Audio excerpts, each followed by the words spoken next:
What is it about the Negro?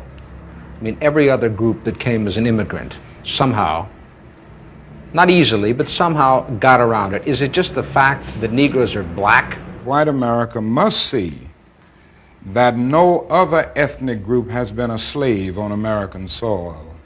That is one thing that other immigrant groups haven't had to face.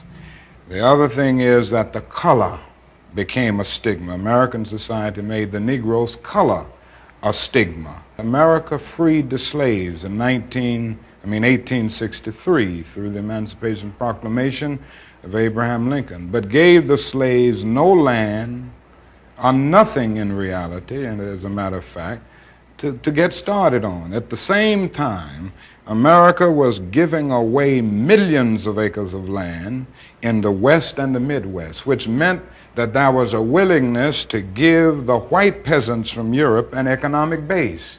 And yet it refused to give its black peasants from Africa, who came here involuntarily in chains and had worked free for 244 years, any kind of economic base. And so emancipation for the Negro was really freedom to hunger. It was freedom to the winds and rains of heaven. It was freedom without food to eat or land to cultivate, and therefore it was freedom and famine at the same time.